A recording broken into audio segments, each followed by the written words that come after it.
Welcome to Storytime for 6/6/2026, which is the date that's the closest to 666 that we're going to have in the next, I don't know, 40 years or so.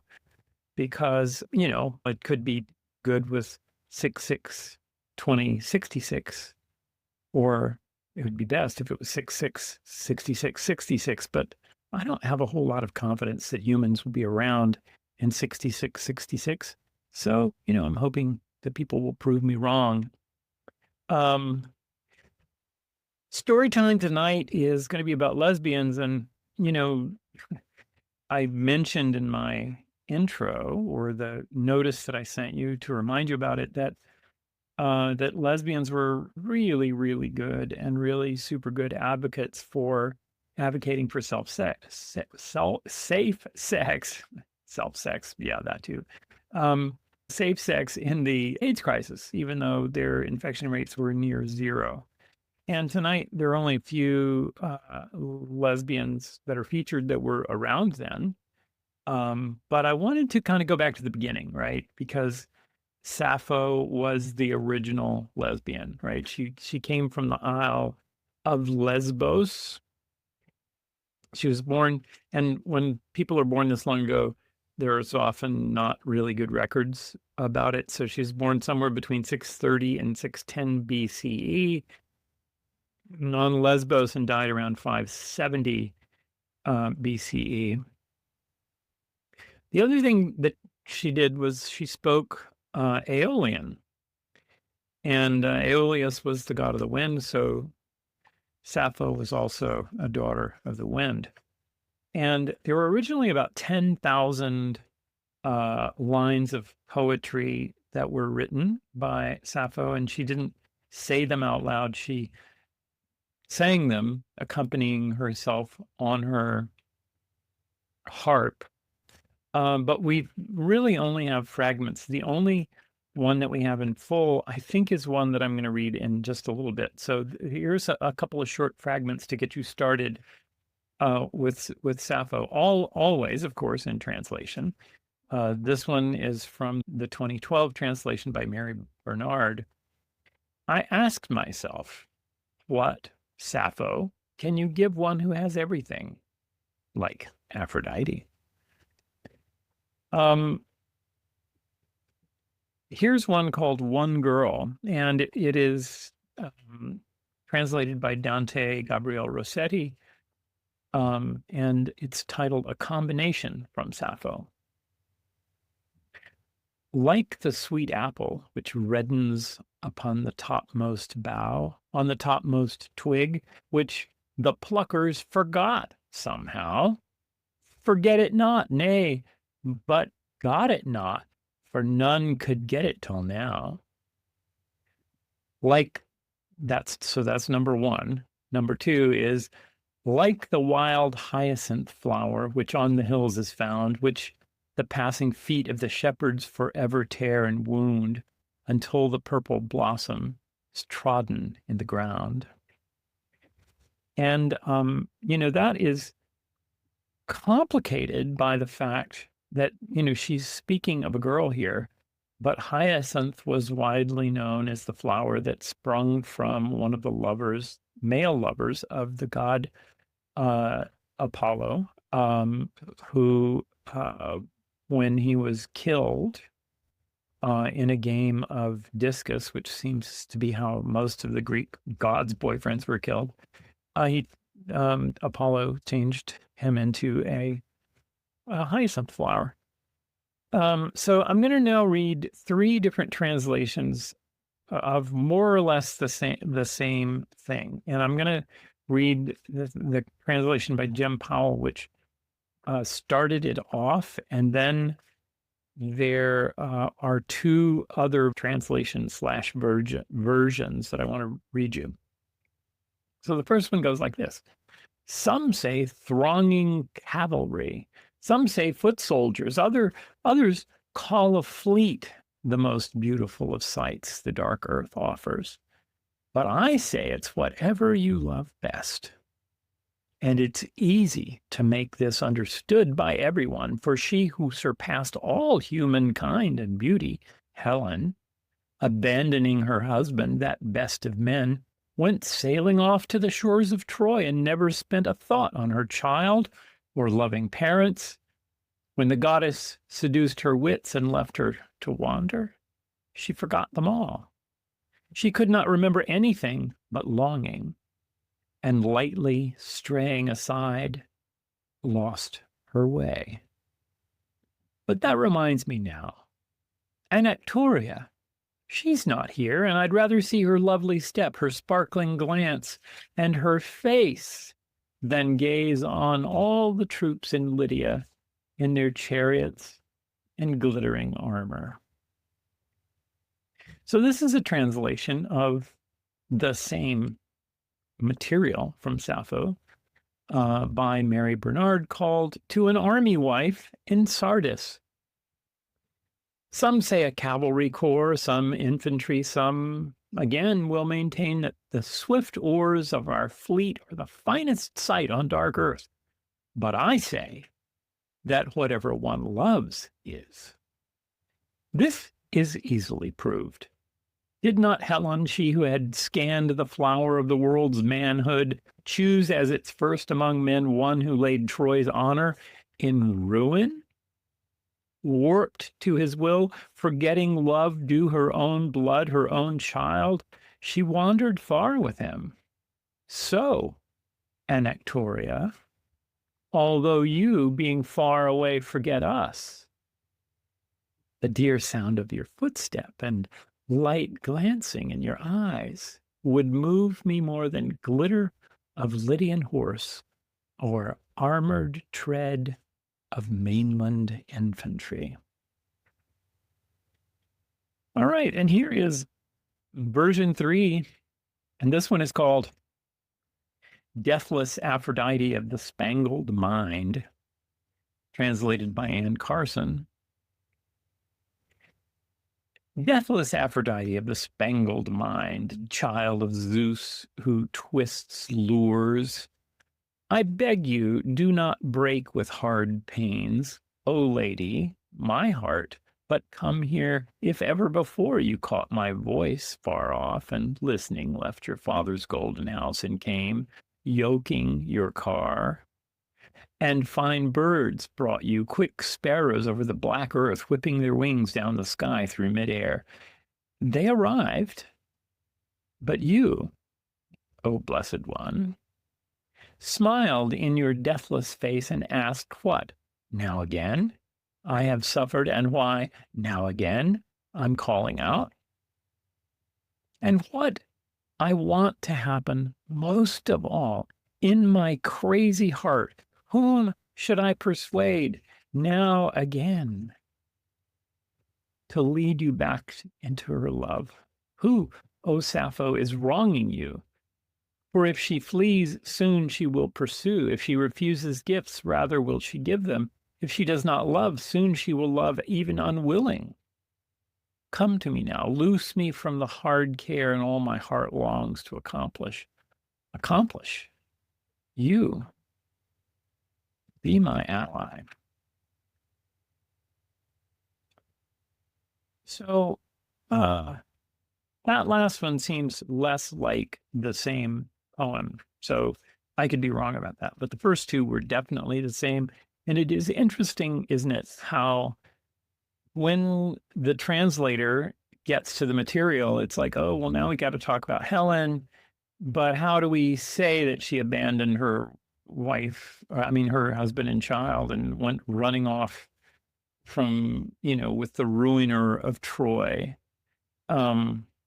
Each one said it a little bit differently, but yet, Anactoria,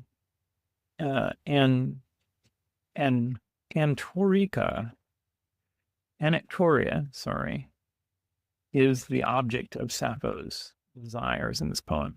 So Sappho, the original lesbian, we love her even in her fragmented form. So next, comes Emily Dickinson. And you might ask, well, how in the world did Emily Dickinson get to be part of the queer community? And there was a concerted effort up until the 21st century, like all throughout the 20th century, to cast Emily Dickinson as this, sort of passionless spinster. But when her letters were published, it became pretty obvious that she had passionate, do we want to say affairs or do we want to say relationships? I think we want to say relationships, because she had a passionate relationship with her sister-in-law, Susan Gilbert. And Emily Dickinson wrote this letter, or this is an excerpt from a letter that she wrote to Susan Gilbert in the spring of 1852. Will you be kind to me, Susie? I am naughty and cross this morning, and nobody loves me here, nor would you love me if you should see me frown and hear how loud the door bangs whenever I go through. And yet it isn't anger. I don't believe it is, for when nobody sees, I brush away big tears with the corner of my apron and then go working on, bitter tears, Susie, so hot that they burn my cheeks and almost scorch my eyeballs. But you have wept much, and you know they are less of anger than sorrow. I can take that. And I do love to run fast. This was two? And hide away from them all here in dear Susie's bosom. I know is love and rest, and I never would go away did not the big world call me and beat me for not working. Your precious letter, Susie, it sits here now and smiles so kindly at me and gives me such sweet thoughts of the dear writer. When you come home, darling, I shan't have your letters, shall I? But I shall have yourself, which is more, oh, more and better than I can even think. I sit here with my little whip cracking the time away till not an hour is left of it. And then you are here, and joy is here, joy now and forevermore. So, yes, Emily Dickinson was not a passionless spinster. So while it's difficult to, actually imagine that we know any of the details of her personal life, her letters are revealing that there was passion in her heart for women. So, and she never married. So here's her poem number 205 called Come Slowly, Eden. Come slowly, Eden. Lips unused to thee, bashful, sip thy jessamines as the fainting bee, reaching late his flower, round her chamber hums, counts his nectars, enters, and is lost in balms. And what I tried to do here is present you with poems that seemed like they could be just about a bee or about Eden, but really also could be about, sexual passion. Here's one that, readers and interpreters and, analysts of Emily Dickinson's work have often,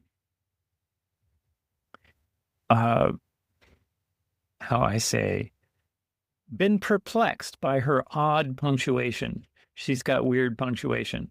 And the only punctuation in this entire poem is 1, 2, 3, 4, 5, 6 dashes. And there are four dashes in the last stanza alone, and the two others are at the end of the first two stanzas. So this is a really powerful, though not sexual, poem.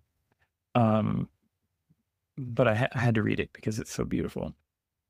Crumbling is not an instant's act, a fundamental pause, dilapidation's processes, our organized decays. 'Tis first a cobweb on the soul, a cuticle of dust, a borer in the axis, an elemental rust. Ruin is formal, devil's work, consecutive and slow. Fail in an instant, no man did slipping, is crash's law. And she spells crash with an E before the apostrophe S. And I looked it up because I was like, well, is there a thing called crash's law? And I think she made it up because she means crash. And the law of crash's law. Here's another very short Emily Dickinson, number 1788. Fame is a bee. It has a song. It has a sting. Ah, too, it has a wing.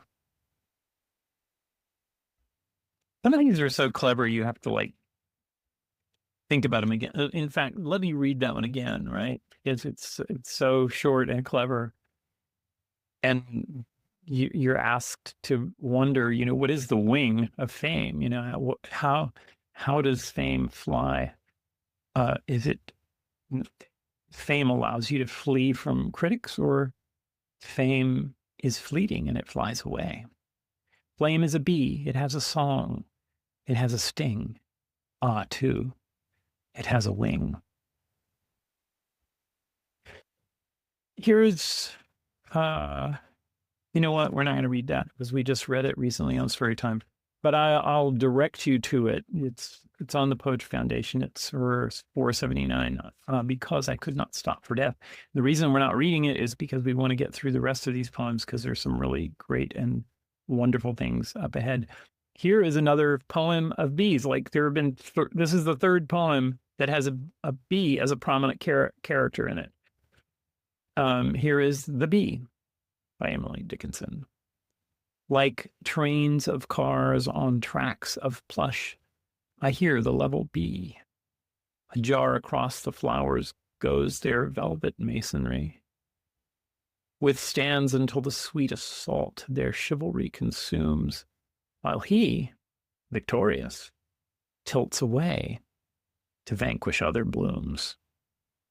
His feet are shod with gauze, his helmet is of gold, his breast a single onyx with chrysoprase inlaid. His labor is a chant, his idleness a tune. Oh, for a bee's experience of clovers and of noon. She wants to put herself in the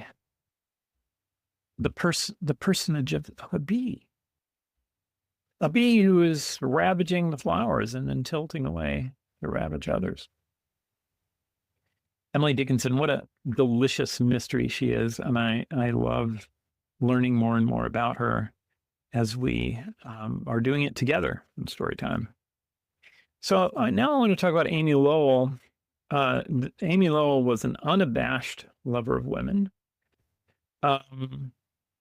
Pioneering American imagist, poet, and prominent figure in the modernist literary movement. She was raised in a wealthy Brookline, Massachusetts family. She bravely embraced her lesbian identity. Her enduring partnership with actress Ada Dwyer Russell fueled some of the most elegant and deeply sensual lesbian love poetry of her generation. And she was born in 1874 and died in 1925, kind of in the middle of the Roaring 20s. And so I'm going to read first The Artist, and all of these, as far as I can tell, were written about Ada Dwyer Russell, the no doubt beautiful actress. This one's called The Artist, and I want to remind you before I read this that Murex is a purple dye that comes from Murex snails. That Murex is still used to make dye, but it's very, very expensive because there are not very many Murex snails left in the world. Why do you subdue yourself in golds and purples Why do you dim yourself with folded silks? Do you not see that I can buy brocades in any draper's shop, and that I am choked in the twilight of all these colors?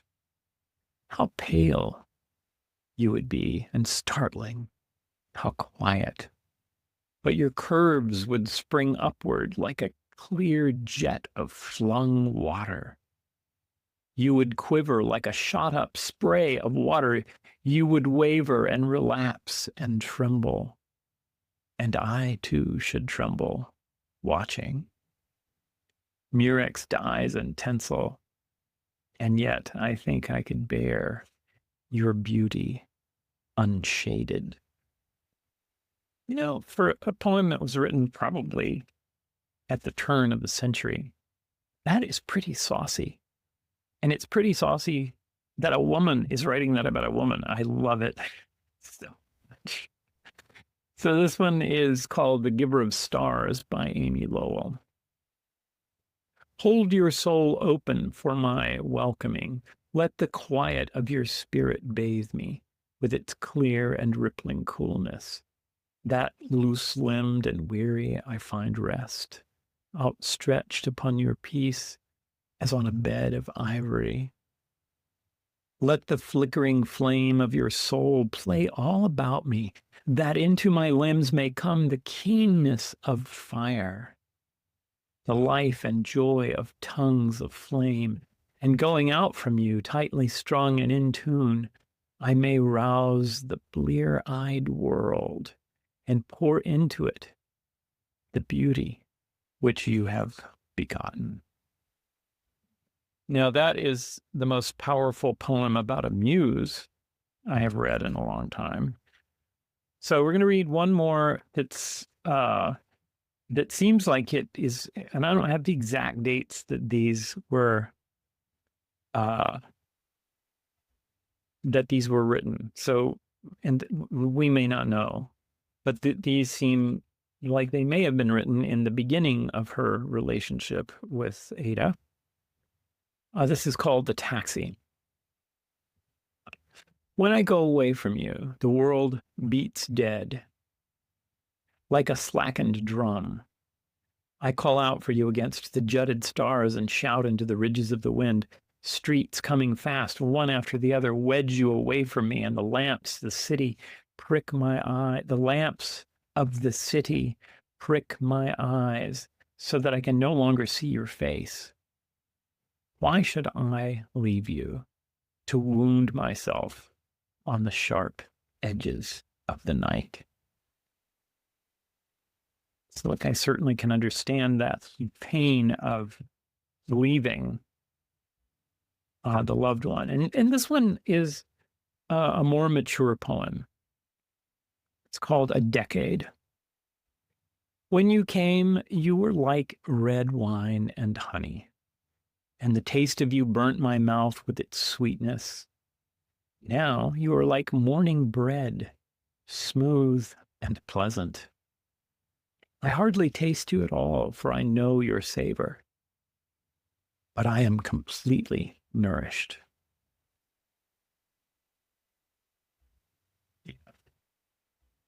When Farron said in her song, I think it was Proud Crowd, Pride Cried, Women Grown Together. I think she was referring to women like Amy Lowell and Ada Dwyer Russell. I'm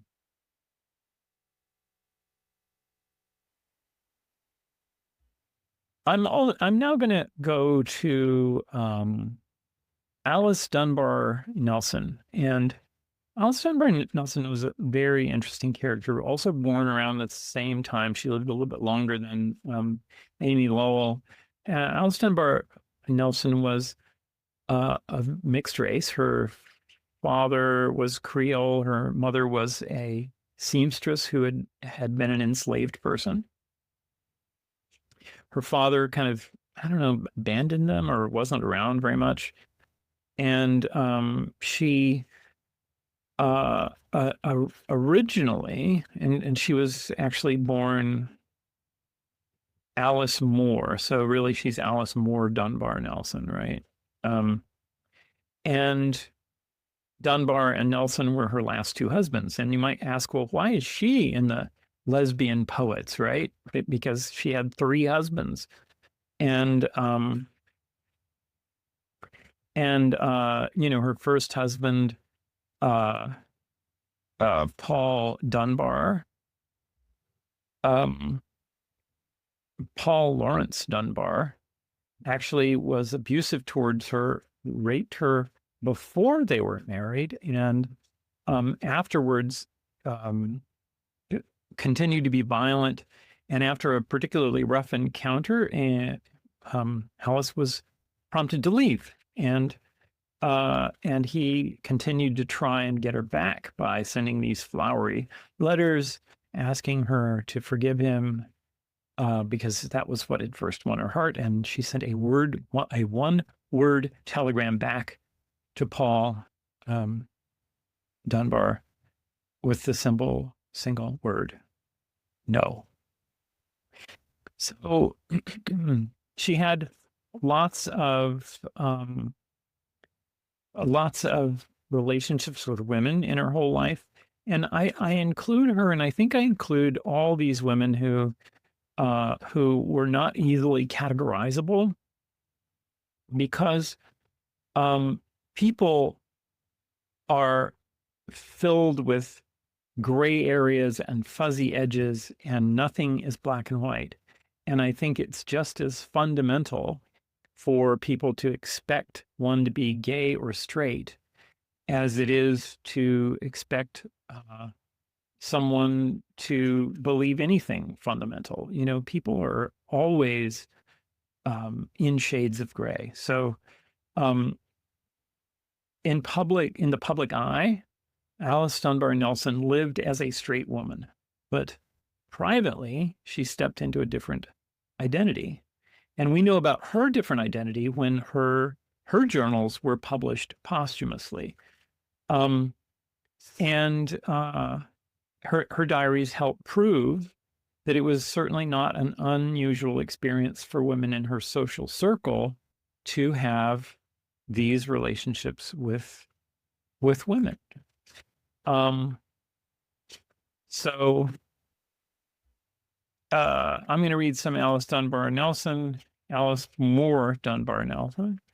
And this is probably one of her most famous poems. She was a writer who turned from poetry to writing nonfiction, both her journals and essays and works of history and so forth.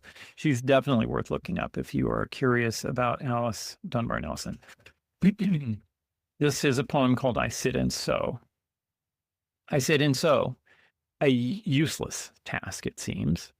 My hands grown tired, my head weighed down with dreams, the panoply of war, the Martian tread of men, grim-faced, stern-eyed, gazing beyond the ken of lesser souls whose eyes have not seen death, nor learned to hold their lives but as a breath. But I must sit and sew. I sit and sew. My heart aches with desire, that pageant terrible, that fiercely pouring fire on wasted fields and writhing grotesque things once men. My soul in pity flings appealing cries, yearning only to go there in that holocaust of hell, those fields of woe. But I must sit and sew. The little useless seam, the idle patch, why dream I here beneath my homely thatch, when there they lie in sodden mud and rain, pitifully calling me, the quick ones and the slain? You need me, Christ. It is no roseate dream that beckons me. This pretty futile seam, it stifles me. God, must I sit and sew? And probably based on Alice Nelson's life, that probably had to do with soldiers in World War I. One more poem by Alice Dunbar Nelson. And by the way, she had a lot of poems that she wrote about women, but shortly before her death in 1935, she burned them all. And this is a previously unpublished poem that was found from a holograph manuscript, it says, dated February 16th, 1921. You, Inez. Orange gleams athwart a crimson soul, lambent flames, purple passion lurks in your dusk eyes, red mouth, flower soft. Your soul leaps up and flashes star-like, white, flame hot, curving arms encircling a world of love. You stirring the depths of passionate desire. Well, Alice Dunbar Nelson was also not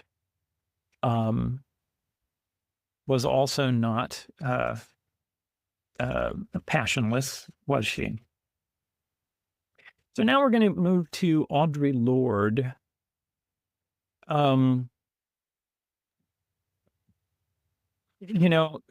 Here was her famous description of herself: Black, lesbian, mother, warrior, poet. And I'm going to read one poem by her, and then we'll read more poems by her next week. But this is what I really wanted to share with you. So near the end of this poem, and actually it's at the very end, she says, "And when they turned the hoses upon me, a burst of light." And it made me think of the number of times in popular culture we have heard the term, turned the hoses on, like, okay, for instance, 1971, 1972. Joni Mitchell says in her tome about, her song about Beethoven, they're going to aim the hoses on you, show them you won't expire. And then Frank Zappa says in his poem Uncle Remus, which is about race, we look pretty sharp in these clothes unless we get sprayed with a hose. And I was trying to remember, because in 1963 I was 6 years old. But on May 3rd and 4th in Alabama, the leadership of the Southern Christian Leadership Conference, which included Martin Luther King and Fred Shuttlesworth and James Bevel, they had the idea to allow the children to march in the streets of Birmingham because they were not getting anywhere with their Project C, which stood for confrontation, in Birmingham, which was one of the most segregated cities in the entire country. And which had been nicknamed Bombingham because of the number of churches and businesses that had been bombed. And the police doubled down under the guidance of the commissioner, Bull Connor, and they turned fire hoses on children and released police dogs on children. And those images were broadcast around the world and resulted in an incredible amount of outrage. So that one little line and its association, and remember in 72, 73, that was 10 years after. Audre Lorde's poem is written in 1986, very far from that. But that is a moment in American history that is impossible to forget. And it makes the image of turning the hoses on someone have an enormous amount of gravitas in this world. So here is Audre Lorde's poem called "Never to Dream of Spiders." Time collapses between the lips of strangers. My days collapse into a hollow tube, soon implodes against now like an iron wall. My eyes are blocked with rubble, a smear of perspectives blurring each horizon. In the breathless precision of silence, one word is made. Once the renegade flesh was gone, fall air lay against my face, sharp and blue as a needle. But the rain fell through October, and death lay, a condemnation within my blood. The smell of your neck in August, a fine gold wire, bejeweling war. All the rest lies elusive as a farmhouse on the other side of a valley, vanishing in the afternoon. Day 3, day 4, day 10, the seventh step, a veiled door leading to my golden anniversary. Flame-proofed free paper shredded in the teeth of a pillaging dog, never to dream of spiders. And when they turned the hoses upon me, a burst of light. So that's Audre Lorde with her pretty great poem, Never to Dream of Spiders. And that concludes the poetry section. We've gone a little bit over, but, I'm usually pretty good. Today, I had lost all of my Dorothy Allison, all of my books that had any Dorothy Allison in them. If anyone has seen my copy of Bastard Out of Carolina or my short stories by Dorothy Allison called The Women Who Hate Me, please let me know. And if you borrowed it from me, give it back because I can't find it. Here's a little short story by Dorothy Allison called Her Thighs. I was thinking about Bobby, remembering her sitting, smoking, squint-eyed, and me looking down at the way her thighs shaped in her jeans. I have always loved women in blue jeans, worn particularly in that way that makes the inseam fray, and Bobby's seams had that fine white sheen that only comes after long, restless evenings spent jiggling one's thigh, one against the other against a bar stool. After a year as my sometimes lover, Bobby's nerves were wearing as thin as her seams. She always seemed to be looking to the other women in the bar, checking out their eyes to see if, in fact, they thought her as pussy-whipped as she thought herself. For the way she could not seem to finally settle me down to playing the wife I was supposed to be. Bobby was a wild-eyed woman, proud of her fame for running women ragged, all the women who had fallen in love with her and followed her around long after she had lost all interest in them. Hanging out at softball games on lazy spring afternoons, Bobby would look over at me, tossing my head, talking to some other woman, and grind her thighs together in impatience. The woman was as profoundly uncomfortable with my sexual desire as my determined independence. But nothing so disturbed her as the idea of other people, as the idea other people could see both the way I tossed my hair, swung my hips, and would not always come when she called. Bobby believed lust was a trashy, lower-class impulse, so she wanted nothing to do with that. It meant the one tool she could have used to control me was the very one she could not let herself use. Oh, Bobby loved to fuck me. Bobby loved to beat my ass, but it bothered her that we both enjoyed it so much. Early on in our relationship, she established a pattern of having me over for the evening and strictly enforcing a rule against sex outside the bedroom.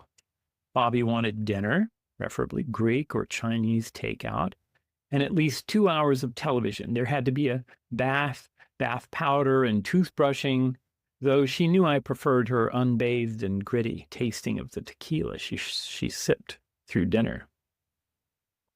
I was not supposed to touch her till we entered the sanctuary of the bedroom, that bedroom lit only by the arc lamp in the alley outside.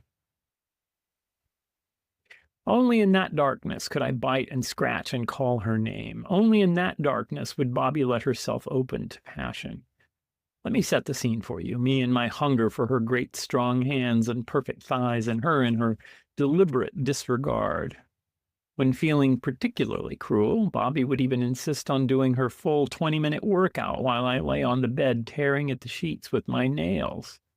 I was young, unsure of myself, and so I put up with it, sometimes even enjoyed it. Though what I truly wanted was her in a rage, under spotlights in a stadium, fucking to the cadence of a lesbian rock and roll band. But it was years ago, and if I was too aggressive, she wouldn't let me touch her. So I waited and watched her and calculated.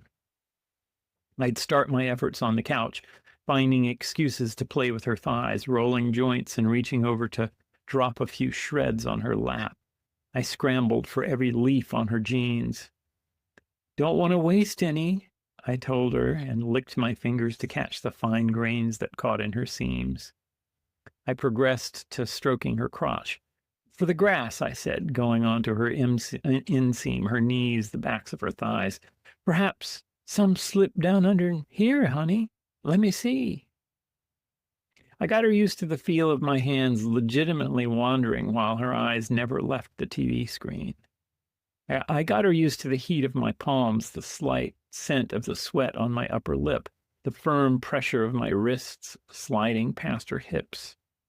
I was as calculated as any woman who knows what she wants, but I cannot tell you what magic I used to finally get her to sit still for me, going down on my knees and licking that denim. It wasn't through begging. Bobby recognized begging as a sexual practice, therefore to be discouraged outside the darkened bedroom. I didn't wrestle her for it. That, too, was allowed only in the bedroom. Bobby was the perfect withholding butch, I tell you, so I played the perfect compromising femme. I think what finally got to her was the tears. Keeping my hands on her, I stared at her thighs intently until she started that sawing motion, crossing and recrossing her legs. My impudence made her want to grab and shake me, but that too might have been sex. So she couldn't. Bobby shifted and cleared her throat and watched me while I kept my mouth open slightly and stared intently at the exact spot where I wanted to put my tongue. My eyes were full of moisture. I imagined touching the denim above her labia with my lips. I saw it so clearly. Her taste and texture were full in my mouth. I got wet and wetter. Bobby kept shifting on the couch. I felt my cheeks dampen and heard myself making soft moaning noises like a young child in great hunger. That strong, dark musk odor rose between us, the smell that comes up from my cunt when I am swollen and wet from my clit to my asshole. Bobby smelled it. She looked at my face and her cheeks turned the brightest pink. I felt momentarily like a snake who is finally trapped. A rabbit. Caught like that. On the living room couch, all her rules were momentarily suspended. Bobby held herself perfectly still, except for one moment when she put her blunt fingers on my left cheek. I leaned over and licked delicately at the seam on first the left and then the right inner thigh. Her couch was one of those swollen chintz monsters, and my nose would bump the fabric each time I moved from right to left. I kept bumping it, moving steadily, persistently, not touching her with any other part of my body except my tongue. Under her jeans, her muscles rippled and strained as if she were holding off a great response or reaching for one. I felt an extraordinary power. I had her. I knew absolutely that I was in control. Oh, but it was control at a cost, of course, or I would be there still. I could hold her only by calculation, indirection, distraction. It was dear, that cost, and too dangerous. I had to keep a distance in my head, an icy control on my desire to lose control. I wanted to lay the whole length of my tongue on her, to dribble over my chin, to flatten my cheeks to the fabric and shake my head on her seams like a dog on a fine white bone. But that would have been too real, too raw. Bobby would have never sat still for that. I held her by the unreality of my hunger, my slow, nibbling, civilizing tongue. Oh, Bobby loved that part of it. Like she loved her chintz sofa, the antique armoire with the fold-down shelf she used for a desk, the carefully balanced display of appropriate liquors she never touched, unlike the bottles on the kitchen shelves she emptied and replaced weekly. Bobby loved the aura of acceptability, the possibility of finally being bourgeois, civilized, and respectable. I was the uncivilized thing in Bobby's life, reminding her of the taste of hunger, the remembered stink of her mother's sweat, her own desire. I became sex for her. I held it in me, in the push of my thighs against hers when she finally grabbed me and dragged me off to the citadel of her bedroom. I held myself up, back, and off her. I did what I had to do to get her, to get myself what we both wanted. But what a price we paid for what I did. What I did, what I was, what I do, what I am. I paid a high price to become who I am. Her contempt, her terror were the least of it. My contempt, my terror took over my life because they were the first things I felt when I looked at myself until I became unable to see my true self at all. You're an animal, she used to say to me in the dark with her teeth against my thigh. And I believed her, growled back at her, and swallowed all the poison she could pour into my soul. Now I sit and think about Bobby's thighs, her legs opening in the dark where no one could see, certainly not herself. My own legs opening. That was so long ago and far away. But not so far as she finally ran when she could not stand it anymore, when the lust I made her feel got too wild, too uncivilized, too dangerous. Now I think about what I did. What I did, what I was, what I do, what I am. Sex, I told her. I will be sex for you. Never asked, you, what will you be for me? Now I make sure to ask. I keep Bobby in mind when I stare at women's thighs. I finger my seams, flash my teeth, and put it right out there. You, what will you let yourself be for me?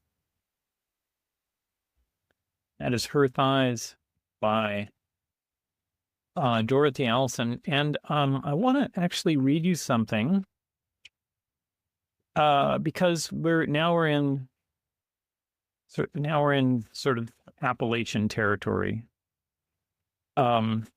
Because, you know, Dorothy Allison was at the forefront of this movement that other writers and poets found themselves in, including a poet writing today, again, a poet with fuzzy boundaries, right? Named R.K. Fauth, F-A-U-T-H. She identifies as a lesbian, but yet has a quote fiance. So what is she? Well, she's a human being with fuzzy edges and can't be held down. So this is a poem called Queer Appalachia by R.K. Fauth. Take me to the holler. I want to see the cow's big mama's grave and something about tobacco fields. I don't recall all you said at Barley's, but you introduced yourself with an anecdote about toothbrushes made from chewed up willow branches and coyotes loping along a wooded backyard, Uncle Clark's and Aunt Zella's. Big Mama called you Little Tweeter and threw pollywogs in the air. Did you know in academia everybody's talking about queer Appalachia? And statistically unlikely is your best angle. You tug on all-purpose bootstraps under the table, ready to dazzle me with the story. I was baptized on the side of the road in a concrete basin. Farmers dressed in diaphanous curtains dunked me till I saw God. One time, my parents decided to be American traveling gospel singers, ripping me out of a one-room schoolhouse to staple shag carpets to the metal walls of the bus we lived in. Coach maybe was the only gay woman I knew, and she's still married to Earl. Take me to the holler. It just so happens that night you dragged an opossum out of the road. Not quite dead. In a poem, I wrote that its life teetered on the cusp of the longest, bluest hour. I was knee-deep in Maggie Nelson, contemporary queen of the queers, queen of blue. I told you. Who? Okay, take me to the Cumberland River where the cows pose and the ghost of Big Mama croons. Did you know Judith Butler is actually very attractive? Who's Judith Butler? You haul a kayak over your rippling bulk of a shoulder and set us going down the river. Kudzu vines dip beneath the tree line like ropes. Southern Gothic. The river ends in a pool of long, thin men, waiting. Their ponytails whip out of the water, and we dock. I hadn't noticed the weather is hot. Even the buzzards stop and reconsider. And the current carries a fleet of crinkled beer cans toward us. Did they see you kiss me? I don't think I've ever seen a real gun in my life. How fast can I load a boat? I ask myself while you take us out. You rush to take us out, to take my dumbass out of the holler.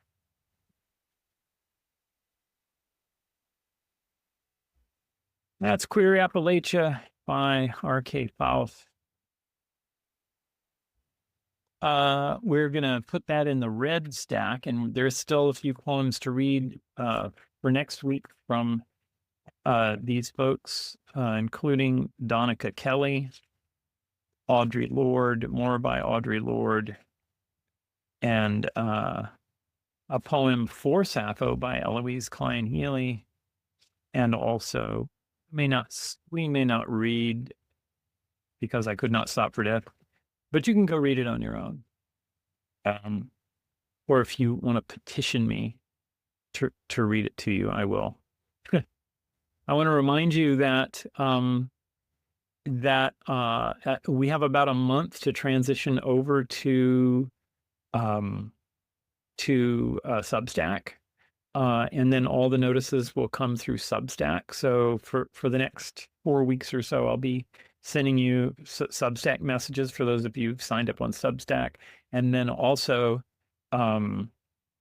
sending out the text messages if you haven't signed up for Substack. But I'll be stopping that in about 4 weeks, and I plan to write a bunch of other stuff, and I've written other stuff. I'm just going to post it on Substack, so you might like it. You might enjoy reading the things that I'm posting out there, and I would love to connect with you there. And I think I'll make that my only social media instead of trying to go on Facebook and Instagram and all the rest of it. I'm just going to stay on Substack because it seems like a good place to be, and it supports writing and writers, and poets. And so I encourage you to do that. Thanks for coming. We're ending a little bit early. The Dorothy Allison story was shorter because I couldn't find my other two Dorothy Allison books. But I'm sure they'll show up. Bye-bye.